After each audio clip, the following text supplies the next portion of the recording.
ante tan deliberada crueldad, amor, habrá 11 de la mañana, 17 minutos en toda la Argentina. Estamos acá hasta la 1 en el Destape. Y tratamos de entender lo que está pasando, y no es fácil, porque uno prende los medios, mira en las redes, y de repente dicen esta fue la peor semana de Milei, pasan 3 días y dicen esta fue la mejor semana de Milei, y ahora se viene la prosperidad porque salió la ley de bases y llegan las inversiones, y pasan otros 3 días y están todos los números del mercado financiero en rojo, y otra vez los analistas políticos diciendo Milei va a tener complicado. Bueno, en el medio de todo ese quilombo tratamos de separar un poco la paja del trigo, de entender qué es lo que está pasando, y para eso nos gusta siempre invitar gente que pueda hacer su aporte. Por eso hoy le damos nuevamente la bienvenida acá en el Destape a Julieta Weisgold. Juli, bienvenida. ¿Qué tal? Y gracias por visitarnos una vez más. Gracias por invitarme. Y quería empezar preguntándote por eso. ¿Está, por lo menos las narrativas alrededor del gobierno, en los medios de comunicación, en las redes, pasando una etapa de mucha inestabilidad, donde se parece casi bipolar, se pasa de un entusiasmo y confianza casi ciega a todos vamos a morir en pocos minutos o en pocos días? Y quería preguntarte si eso es un reflejo de la opinión pública o la opinión pública tiene otros tiempos y se maneja con otra mirada y hay que quizás consumir un poco menos esas lecturas tan alocadas de lo que pasa cada día. Mira, justo venía pensando en la foto y la película, ¿no? Estamos consumiendo mucha foto, demasiada foto, y hay que mirar un poco más la película en general. La opinión pública tiene en general tiempos más estables, ¿no? Los climas de opinión son un poco más estables, ¿no? Si uno mira, hay algunas encuestas que a partir del mes pasado, principios de este mes, empezaron a dar a Milei un poquito en baja. Eso hay que ver si se mantiene como tendencia, ¿no? ¿Qué es lo que pasa con eso? Otras encuestas no, lo ven estable, ¿no? Cuando uno va a escuchar los grupos, los focus group, que a veces ayudan, ¿no? Digo, porque escuchás un poquito más fino cuál es la sensibilidad del momento.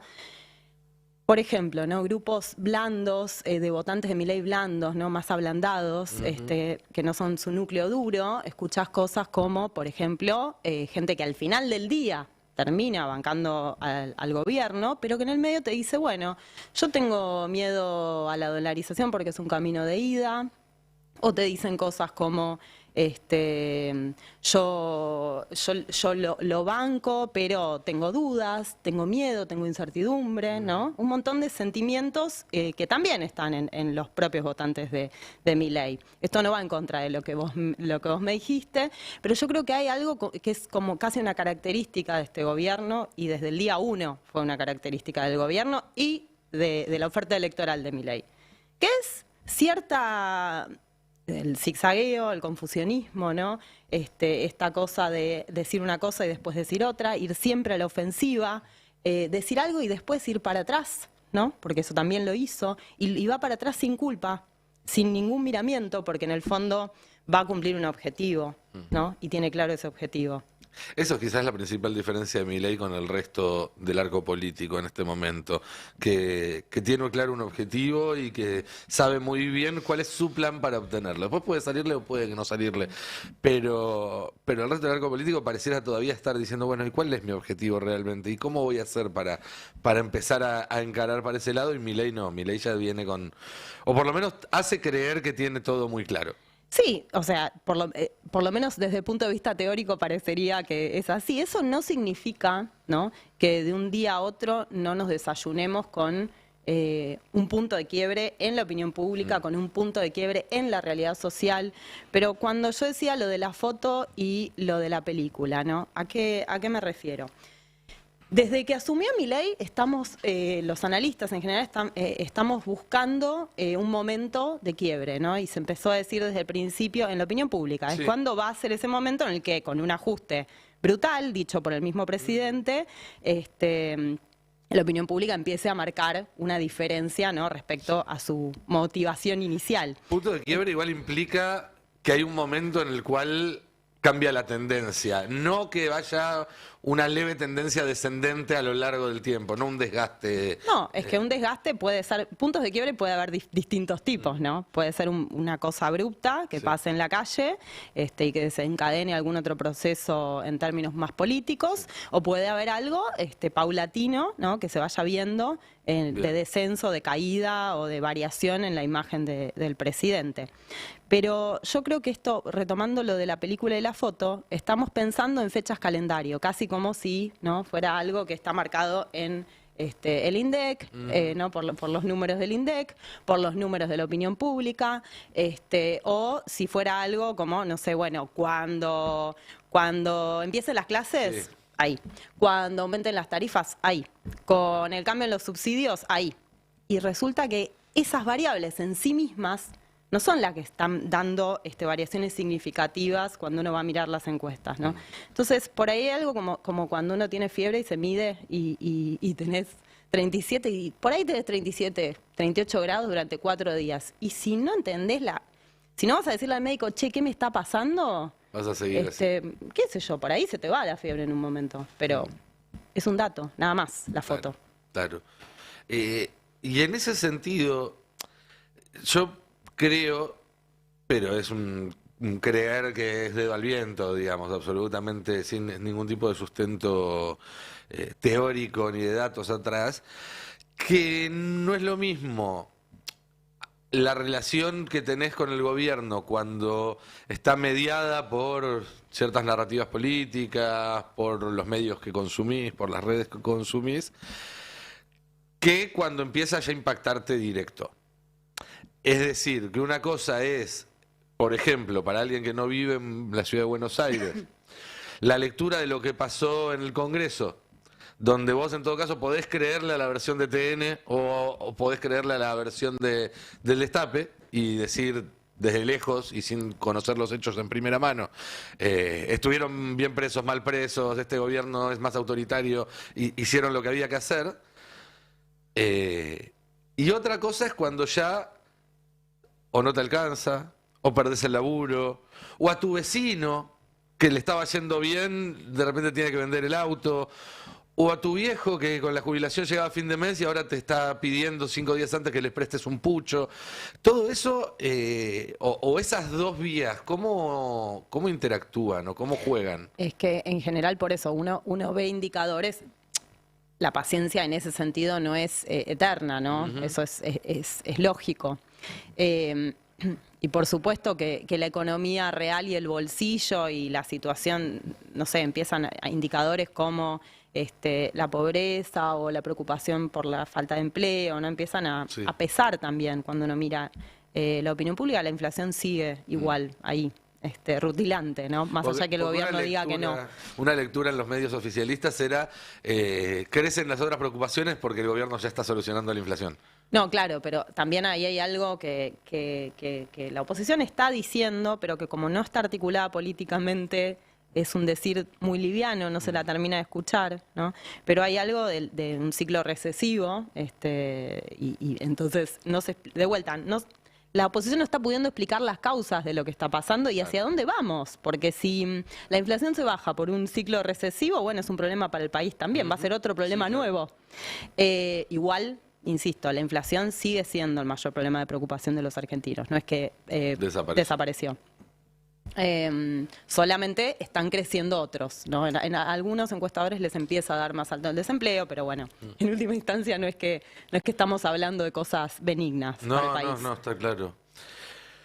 Y hay otro punto en todo este proceso, porque siempre se habla de lo que es reversible y lo que es irreversible. Incluso uno escucha a dirigentes de la oposición diciendo, bueno, hay que concentrarse para resistir los cambios irreversibles. Yo tengo algunas dudas con esa caracterización, ¿no? Como si uno pudiera saber de antes qué se puede revertir y qué no, y qué efectos tienen las cosas. Pero sí me preocupa particularmente, y si se quiere se lo puede poner en el grupo de lo difícilmente reversible, o de lo que hace que todo después sea más difícil de revertir, cómo En principio, desde el sistema, desde la política, desde los medios, pero entiendo que eso también tiene su contracara en la sociedad, se están normalizando cosas que en otro momento hubieran sido deal breakers, se diría en inglés, motivos de quiebre, que serían cosas que la sociedad en otro momento o a otro dirigente no le hubiera aceptado. Desde la cantidad de viajes hasta su vínculo con sectores de extrema derecha, hasta algunas de sus declaraciones, hasta, para ir al fondo de la cuestión, las inexactitudes en su relato respecto a cuántos perros tiene, cuál es su relación con ellos, su relación con lo divino, etcétera, etcétera, etcétera. Insisto, sin querer poner una carga sobre eso, porque es algo que ya se ha discutido muchísimas veces, pero sí sobre cómo la sociedad pasó a aceptar cosas que a mí me da la sensación de que se no tanto, e incluso a dirigentes con el visto bueno de los medios y del sistema, como era Macri, no le hubieran dejado pasar de esta forma. Bueno, un poco cuando escuchás los focus group ahora y cuando los escuchabas en la campaña, lo que se escuchaba era lo mismo. Hay algo similar, que es cambio de paradigma de los votantes de Milei, ¿no? Dicho de una forma o de otra, no todos lo dicen así, pero un cambio. Y sí, bueno, todas las elecciones son cambistas o continuistas, ¿no? Pero acá está muy marcada la vocación de romper algo, ¿no? Milei en algún punto simboliza eso. Esa ruptura. Pero romper algo no es romper solamente con lo que se venía, es romper un montón de significantes, de significados, de cosas, ¿no? Vinculadas a eso. Y una de las cosas que tal vez esté rota es el discurso político, ¿no? Y la representación en cierto sentido. ¿En qué sentido? Bueno, los argentinos votaron a un personaje que venía, digamos, totalmente de afuera de la política, con ideas no solo minoritarias, sino que locas, ¿no? Digo, dicho así en criollo y rápido. Entonces, hay esta vocación de cambio viene vinculada también con una disonancia que se escuchaba de vuelta desde la elección, una disonancia cognitiva entre lo que Milei decía y lo que sus propios votantes creían de un montón de cosas, ¿no? No es que los votantes de Milei eran privatistas, eran antiestatistas, eran necesariamente, ¿no? O eran, vamos a ponerlo en, eran antiajuste, ¿no? Perdón, eran proajuste, al revés. Sí, en términos genéricos sí, pero como forma de polarizar o de antagonizar con lo que venía. Claro. No como ideario más fino, ¿no? Cuando uno preguntaba... No lo votaron por sus ideas, sino porque su propuesta era barajar y dar de nuevo. Porque era el que parecía que realmente iba a romper y iba a traer otra cosa, ¿no? Entonces, y en el fondo, y atrás, y ocultas, quedan las ideas, ¿no? Ocultas. No tan ocultas. No tan ocultas. Entonces, y lo que tal vez se esté viendo ahora es algo de esto, de esta disonancia que tiene, no es solamente algo, digamos, algo analítico, es algo que tiene consecuencias en la realidad. Si las ideas no importan, las ideas no importan. Lo que se diga, lo que pase, no termina de verse. Pero sí el efecto que esas ideas, cuando se aplican, tienen en la vida cotidiana. Eso sí. Pero el problema es que si no se ve en términos de, no de ideas abstractas, sino de ideas políticas, eso no tiene representación. Ese malestar sigue suelto, sigue siendo individual, sigue sin representarse.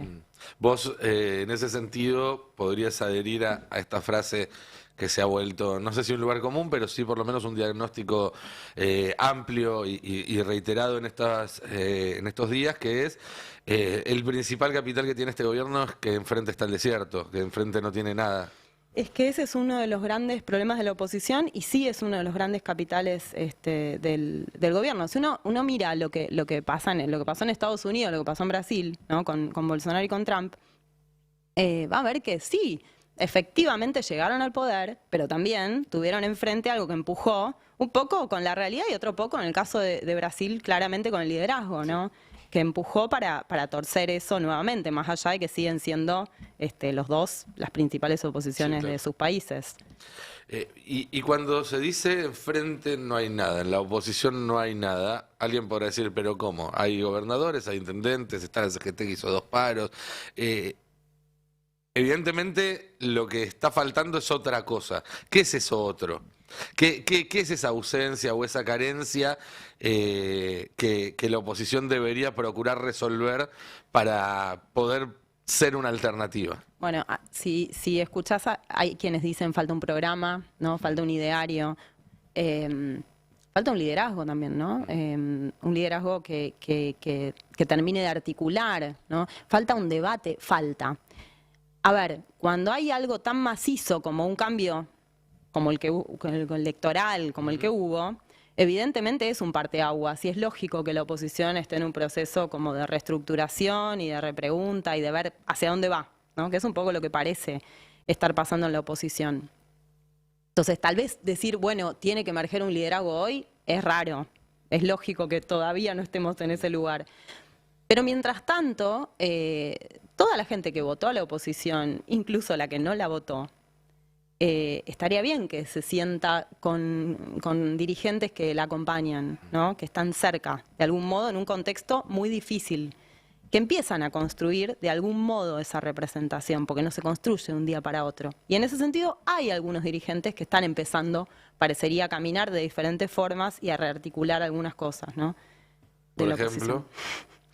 Por ejemplo, bueno, voy a decir, a ver, está Kicillof, está en la provincia en un contexto súper complicado, ¿no? Que hay que ver cómo lo atraviesa. Moreno está haciendo lo suyo. Grabois está haciendo lo suyo, ¿no? Desde lugares por ahí un poco más minoritarios, sí. Pero y más de, muchos me dicen, me preguntan, ¿no? El fenómeno Moreno y el fenómeno Grabois, ¿qué son? Bueno, lo sabremos según cómo caminen, ¿no? Pero en principio lo que muestran es una voluntad de estar ahí que otros dirigentes no están mostrando. Una voluntad de caminar fuerte, una voluntad de caminar fuerte. Desde el centro, bueno, Lustó está jugando un papel también, ¿no? Hay algunos, ahí en el centro, Puyaro, hay que ver qué es lo que hace, ¿no? Pero hay ahí algunos movimientos que hay que seguirlos para ver qué significan. Y cuando se habla de, por un lado, un programa, o una idea, o un conjunto de ideas, y por otro lado, un liderazgo, que son los dos elementos necesarios para después generar un sentido, digamos, a la política. ¿Hay un orden, hay un huevo y después una gallina? ¿O una cosa trae la otra? Digo, porque parte de la discusión es, bueno, no discutamos liderazgos ahora, primero hay que discutir ideas, o no discutamos ideas ahora, primero decidamos quién nos conduce y después vemos bajo qué. ¿Tiene resolución esa disyuntiva o es medio un hasta que aparece un liderazgo y te soluciona todo, te ordena? Claro. Esa discusión se va. Es hacer tiempo hasta que la discusión deja de existir. Para el diván o para Woody Allen y claro. Esa discusión se va. En el peronismo por lo menos suele ser así, ¿no? El peronismo sin acción política y sin liderazgo, el peronismo aburrido, ¿qué problema el peronismo aburrido? Me gusta el concepto de peronismo aburrido. Es un problema, el peronismo aburrido. Porque además, lo hablábamos más temprano en el pase, pero en realidad lo comentó que estuvo Daniel Santoro más temprano acá, con Ari, que es que claro, cuando no hay una conducción no hay traidores. Porque si nadie ordena todo y dice para qué lado ir, cada uno toma la decisión que le parece. Algunos por su bien personal, otros pensando en el pago chico y algunos, espero, lo harán con un proyecto nacional en la cabeza. Pero cada uno decide cuál es el siguiente paso. O lo contrario, o florecerán miles de traidores, ¿no? Porque cada uno tendrá su propia versión de quién es el traidor, si no hay conducción. Eso si tarde o temprano no aparece una nueva conducción, claro. Claro. ¿No? Bueno, pero si todos son traidores, ninguno lo es.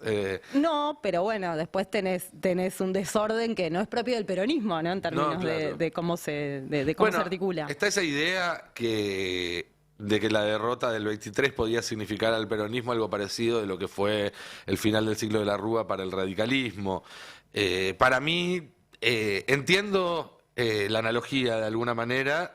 Me parece que el peronismo tiene más herramientas ahora para transitar el proceso de reconstrucción. Mira, para empezar, el peronismo medido hoy, y ahora sí voy a la encuesta, dependiendo de quién lo mida, pero más o menos tiene entre un 30 y un 40% de imagen positiva. Cosa que no pasaba con la UCR en el 2002. Y no pasa ni siquiera hoy. No pasa ni siquiera hoy. Entonces, más allá de la representación en las cámaras, que eso que se mantiene bastante alineada, bastante unida, en realidad. Digo, mantener unido eso es también un dato.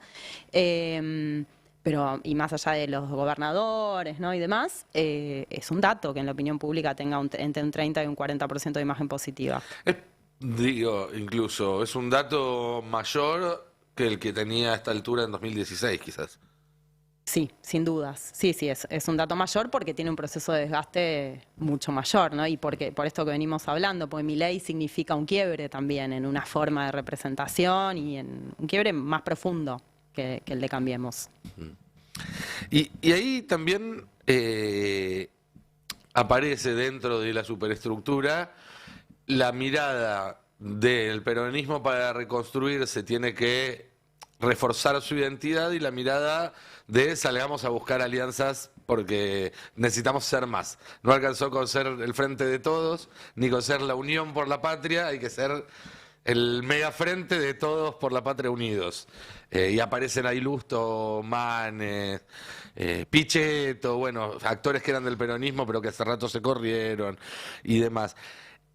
En ese 30-40% de la sociedad que sigue respaldando el peronismo, que sigue identificándose de alguna forma u otra como peronista, kirchnerista o alguna identidad afín y demás, ¿ya se decidió esa? ¿Tenés algún dato que hable sobre cómo se da ese debate? No tengo ningún dato, pero sí intuyo que, a ver, primero esa gente que tiene buena imagen del peronismo, ¿no? Que dice, sí, tengo entre buena y muy buena imagen del peronismo.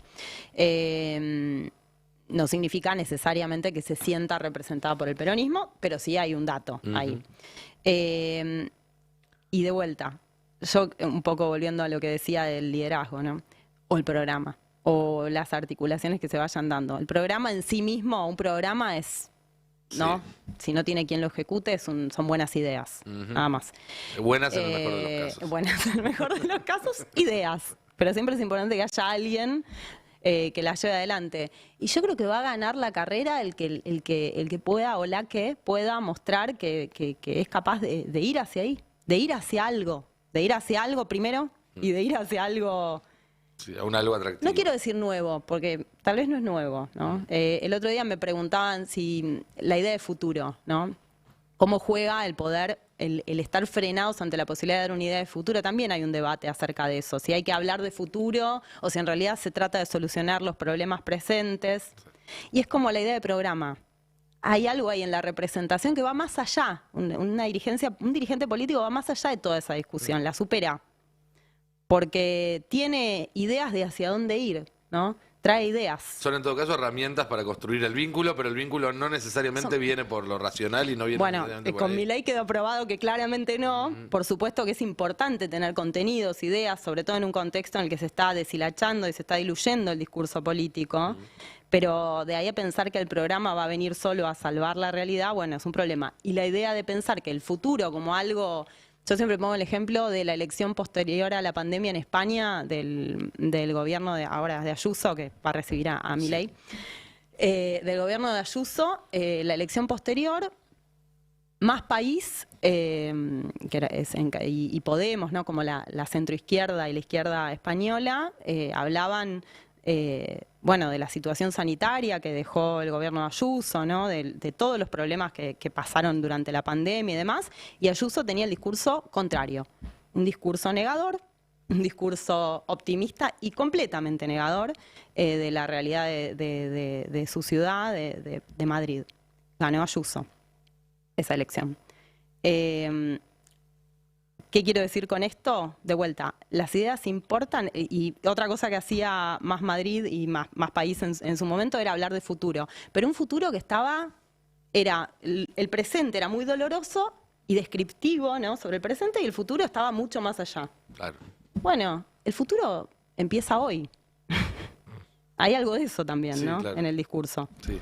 Y en este mundo en el cual las emociones parecen pesar mucho a la hora de elegir un candidato, una política y demás, ¿ves que el peronismo, que la oposición a Milei en general esté trabajando ese tema? ¿Cuál es la emoción que...? Yo me pregunto hoy en día, ¿qué emoción genera el peronismo? Y no me puedo responder esa pregunta. Y me parece que es un problema, porque tendría que ser, no sé, tranquilidad, esperanza...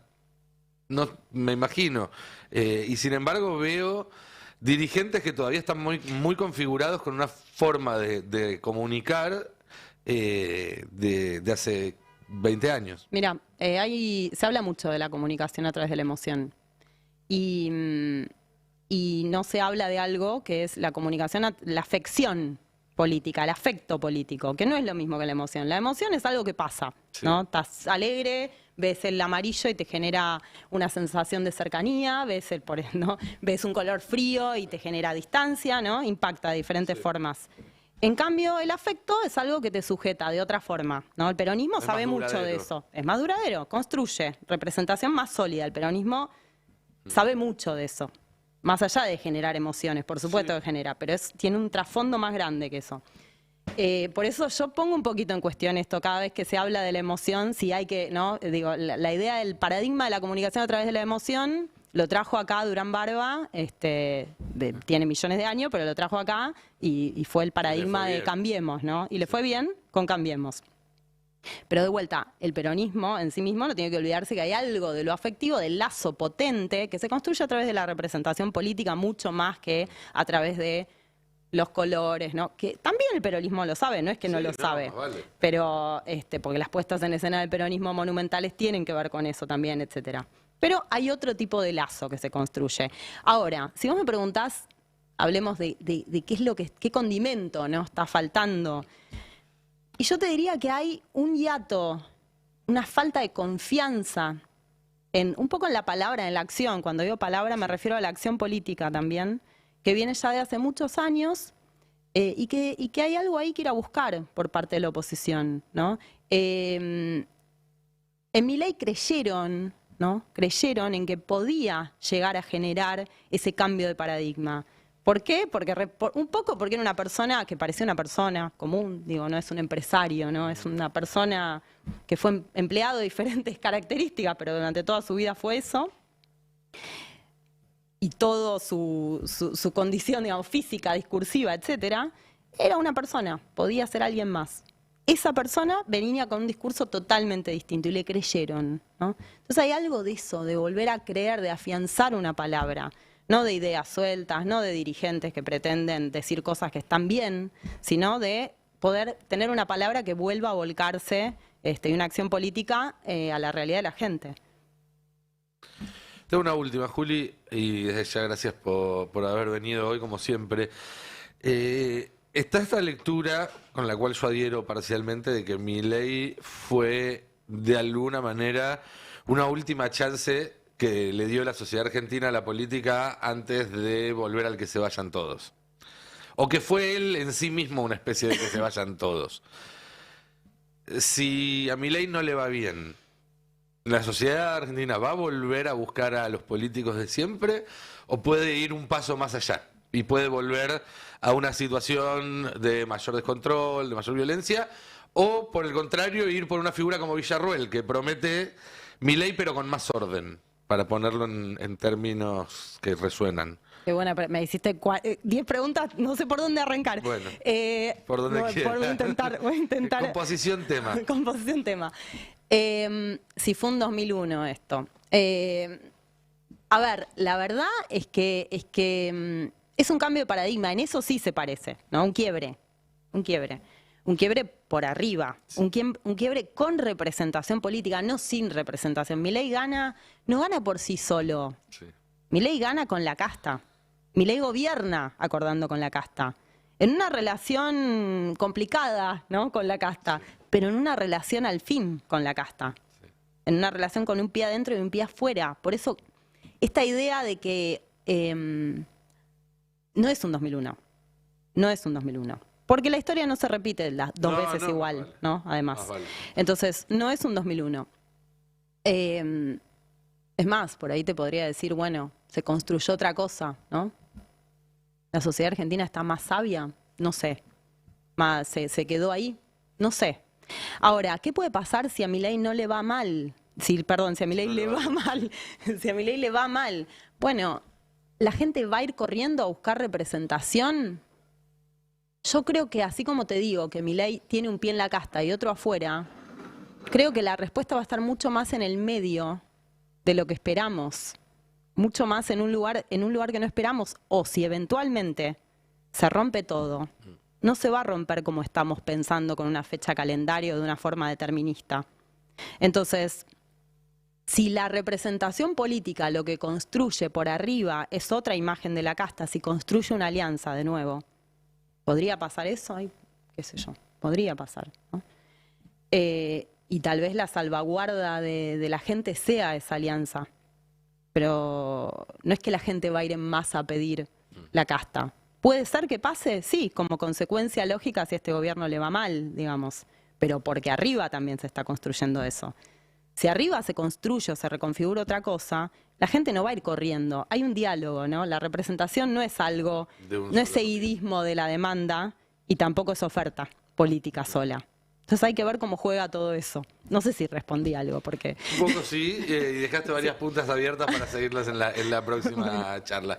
Juli, muchísimas gracias por habernos acompañado hoy, por esta charla que estuvo muy buena. Julieta Weisgold, abogada, periodista y especialista en comunicación política. Sí. Que nos sirve para ir tirando algunas puntas y ir buscándole, como se le dice, el agujero al mate en este contexto complicado.